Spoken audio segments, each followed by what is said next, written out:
Assalamualaikum warahmatullahi wabarakatuh. Pada kesempatan ini saya akan menjelaskan tutorial tentang printer LaserJet merek HP Enterprise M607.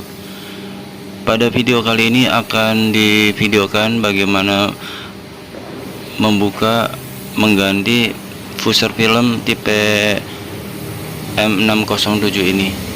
Memang ini tipe termasuk untuk generasi yang print yang besar, yang generasi yang baru, jadi